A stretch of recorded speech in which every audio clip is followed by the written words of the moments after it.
कि बहुत ज़्यादा वोटों से हमारे चारों सीटें चुन के आने वाले हैं।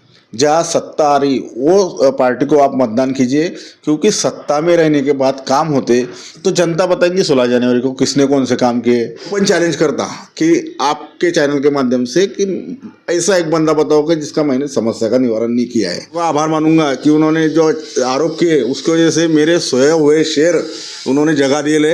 आरोप प्रत्यारोप ऐसे लेवल पे करो कि एक 15 जनवरी के बाद में अगर हम आमने सामने आए तो नज़र मिलाने के लायक भी रहे। आप देख रहे हैं बीके टाइम न्यूज़ लाइव और इस वक्त अभी हम मौजूद है जलगांव शहर के वार्ड क्रमांक 14 के अंदर और हमारे साथ में यहाँ पर भाजपा के अधिकृत उम्मीदवार सुनील महाजन मौजूद है। सर, सबसे पहले आपका बीके टाइम न्यूज़ में स्वागत करना चाहूँगा। सर, किस तरह जो है आप जो है वार्ड क्रमांक 14 से जो है उम्मीदवारी अर्जी दाखिल करने के बाद में आगे की आपकी रणनीति किस तरह रहेंगी? 15 जनवरी को होने वाला जलगांव शहर महानगर पालिका का जो मतदान होने जा रहा है उसमें हम भाजपा के उम्मीदवार अधिकृत उम्मीदवार के तौर से मैदान में हैं। और तामापुर जो मेरा चौथी टर्म में वहाँ से चुनाव लड़ रहा हूँ। पिछले टर्म में जब हम लोगों ने वहाँ पे बहुत सारे काम किए, रास्ते के काम होंगे, लाइट के काम होंगे, गटर के काम होंगे या हॉल के काम होंगे, ये सारे काम हमने बहुत यानी गली गली में जाके सब काम कंप्लीट किए हैं। इसलिए वहाँ का वातावरण भारतीय जनता पार्टी के लिए बहुत अच्छा है। आदरणीय गिरीश बाबू महाजन और राजू मामा भोरे इनके नेतृत्व में हम ये चुनाव वहाँ से लड़ रहे हैं। और आगे आने वाले टाइम में अभी कुछ तो भी अच्छा एक बड़ा काम करना है तो उस संदर्भ में हमने 7/12 उतारा लागू करने की कोशिश तामापुर वासियों को करने वाले हैं और तामापुर वासियों को उनका हक का घर मिलेगा, यही हमारी चाहत रहेगी। जिस तरह आप बता रहे हैं कि तामापुरा के अंदर जो 7/12 का जो मसला चालू है, इसको लेकर जो है अन्य पार्टी के जो उम्मीदवार हैं वो बता रहे हैं कि आप महापौर रहने के बाद में वो कंप्लीट नहीं किया, तो आप किस तरह कंप्लीट करेंगे? जब हम महापालिका में हमारी सत्ता थी, हम महापौर थे, तब राज्य में दूसरी सत्ता थी, केंद्र में दूसरी सत्ता थी। आज हम भाजपा में हैं, यानी महानगर पालिका में भी भाजपा की सरकार रहेंगी, राज्य में भाजपा की सरकार है, केंद्र में भाजपा की सरकार है। ट्रिपल इंजन सरकार अभी यहाँ पे रहेगी और इसका फ़ायदा हमें मिलेगा कि हम लोगों के ये जो काम है ये कर सकेंगे। अभी आपके वार्ड के अंदर कौन सी, इसके अलावा और कौन कौन सी समस्या है जो आपको लगता है कि वो करना चाहिए?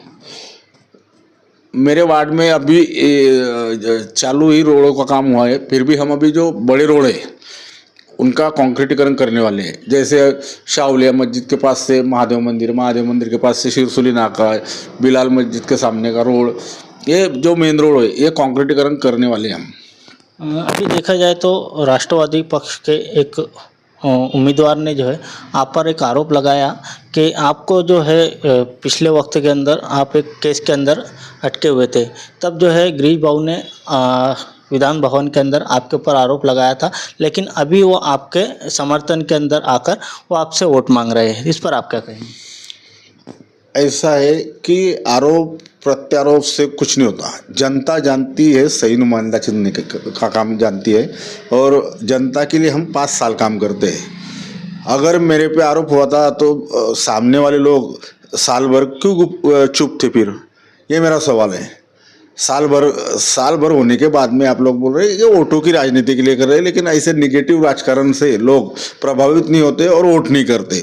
मुझे मालूम है, मैं तो पक्का बोल रहा हूँ कि बहुत ज़्यादा वोटों से हमारे चारों सीटें चुन के आने वाले हैं। अभी देखा जाए तो एमएम पक्ष भी जो है यहीं से लड़ रही है, किस तरह देख रहे हैं आप दोनों पक्ष को? देखो, राजनीति में हर पक्ष चुनाव लड़ता है, इसलिए वो पक्ष भी चुनाव लड़ेंगे, सब पक्ष चुनाव लड़ेंगे। लोग जो ठहराएंगे, जनता जनार्दन है, आखिरी में जनता ठहराएंगे कि किसको चुन के देने का है। और जनता ने मन बना लिया है कि भारतीय जनता पार्टी के चारों उम्मीदवारों को ज़्यादा से ज़्यादा मतों से जिताने का। क्या वजह है आपका जो है नागरिक, आपको ऐसा लग रहा है कि नागरिक आपको वोट देंगे? हमारे महायुति के पहले ही 12 सीट बिनविरोध हो चुके हैं। आदरणीय राजू मामा भोरे के नेतृत्व में यहाँ पे 12 उम्मीदवार बिनविरोध हो चुके हैं और हम सत्ता स्थापन करने के ओर जा रहे हैं। जलगांव शहर का वातावरण अगर आप देखेंगे तो मुझे नहीं लगता कि 70 के नीचे सीटा जाएंगी महायुति की, 70 प्लस ही रहेंगी। और जब वातावरण ही ये वन साइड हो चुका है तो विरोधी चुन के लोग क्या करेंगे, ये सोच लोगों के दिमाग में बैठ गई है और उनको उनके बड़े काम कर लेना है। इसलिए मुझे मालूम है तामापुर की जनता सही फैसला 16 जनवरी को देंगी। अभी देखा जाए तो तामापुरा जो है पूरे शहर के अंदर सेंसिटिव माना जाता है, उसको एक अच्छा और स्वस्थ बनाने के लिए आप क्या प्रयास करेंगे? अभी तो एक आपला दवाखाना, ये जो योजना है, एक दवाखाने का काम मुझे करना है और 7/12 का काम, तो उनका नागरिकों का मूलभूत अधिकार है, वो उनको मिलना चाहिए, वो तो होते रहेगा। तो ये 2 बातें तो पक्की है कि जो करना जरूरी है और वो करेंगे हम। अभी आपके वार्ड के अंदर कौन कौन से ऐसे सड़कें हैं जो बनाना चाहिए? अभी देखा जाए हम आ रहे थे तो हाजी मलंग जो सरकार है मलंग बाबा के, वहाँ का जो रास्ता है और अन्य जो रास्ते हैं वो आज भी जो है कई सालों से बने हुए नहीं है, तो उसके लिए क्या प्रयास करेंगे? हाजी मलंग बाबा का रास्ते की मंजूरी हो चुकी है, इलेक्शन के बाद में वो रास्ते का भी काम चालू होगा और वो रास्ता आमदार राजमा भोड़े इन्होंने डाला है और इसलिए और उसकी मंजूरी भी हो गई है, वो कोई विषय नहीं। मैंने बोला ये जो रास्ते गटारी ये छोटे विषय है, ये होने ही वाले, कोई काम बाकी रहेगा नहीं ये 5 वर्ष में। अभी अब कुछ तो भी बड़ा करना पड़ेगा, वो विषय से हम 7/12 लागू करने की कोशिश कर रहे हैं। आपके साथ में कौन कौन से उम्मीदवार खड़े हुए हैं? मैं 14 से सुनील महाजन, 14 से जयश्री महाजन, 14 से हमारे वसीम बापू, उनकी भाभी रजिया बी खान, और ड में हमारे ऋतिक भाई ढेकड़े हैं। ऐसे 4 उम्मीदवार भारतीय जनता पार्टी के कमल चिन्ह पे खड़े हैं। शहरवासियों से क्या आह्वान करेंगे वार्ड के तरफ? मैं तो यही आह्वान करूंगा कि आपके चैनल के माध्यम से मैं सारे शहरवासी को यही आह्वान करूंगा कि भाई जिधर सत्ता जा रही है, जहाँ सत्ता आ रही, वो पार्टी को आप मतदान कीजिए, क्योंकि सत्ता में रहने के बाद काम होते, अगर 2-4 विरोध में चुन के आए तो भी वार्ड में काम करना बहुत मुश्किल हो जाता। इसलिए जलगांव की जनता होशियार है और महायुति को 70 प्लस सीटें दिलाएंगी। अभी हमने कुछ मिनट पहले जो है एक राष्ट्रवादी शरद पवार पक्ष के उम्मीदवार से एक इंटरव्यू लिया, तो उन्होंने बताया कि उन्होंने उनके प्रभाग के अंदर, जो आपका प्रभाग है, उनके अंदर बहुत से काम किए हैं, जैसा शौचालय हो गया, रास्ते नालियाँ हो गए, वो दावा कर रहे हैं कि वो काम उन्होंने किए। तो जनता बताएंगी 16 जनवरी को किसने कौन से काम किए, वो तो फैसला जनता करने वाली है। हम तो हमारी बातें रखेंगे, पर जनता के दिल में क्या है वो 16 जनवरी को समझेगा। तो पहले एक बात मैं बोलना चाहूँगा कि ये 15 सालों में जो भी आदमी, जो भी औरत जिनको कोई समस्या हुई होंगी, दवाखाने की हो या वार्ड की हो, रास्ते गटारी की हो, ऐसा कोई बंदा या से खाली हाथ नहीं गया कि जिसका मैंने काम नहीं किया। मैं आपके चैनल के माध्यम से ओपन चैलेंज देता हूँ कि एक आए और बताए कि सुनील महाजन ने हमारा काम नहीं किया, हम सुनील महाजन के पास में जाके। तो लोगों को मैं ये बताना चाहूँगा कि जो विरोधी लोग हैं उनको बताना चाहूँगा कि मैं ओपन चैलेंज करता कि आपके चैनल के माध्यम से कि ऐसा एक बंदा बताओ कि जिसका मैंने समस्या का निवारण नहीं किया है। दूसरी बात ऐसी है कि रास्ते का काम फुकटपुरे के जितने कंक्रीटीकरण के रास्ते दिख रहे वो मैंने बनाए, उसके बाद में वहाँ की लाइट व्यवस्था मैंने की है। ये जो डामरी रास्ते बने ले शाह उलिया मस्जिद से शिरसोली नाका से महादेव मंदिर तक बिलाल मस्जिद के सामने के, ये डामरी रास्ते मैंने बनाए ले। गुलाब बाबा कॉलोनी में डामरी रास्ते मैंने बनाए ले। मोहम्मदिया नगर के डामरी रास्ते मैंने बनाए ले।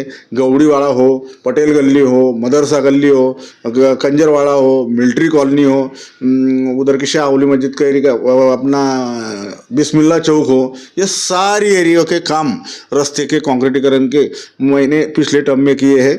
और ऊपर वाले के आशीर्वाद से ऐसा कोई बंदा नहीं कि जिसने समस्या लाई और वो काम मैंने किया नहीं। आपके प्रभाग के अंदर आरोप प्रत्यारोप बहुत हो रहा है, इस पर आप क्या कहेंगे? ऐसा है, व्यक्तिगत आरोप राजकारण में करने से जनता को ये कोई पसंद नहीं है। जनता को ये पसंद है कि तुम क्या करने वाले हैं। इन्होंने एक वादे किए ले, आप क्या देंगे लोगों को।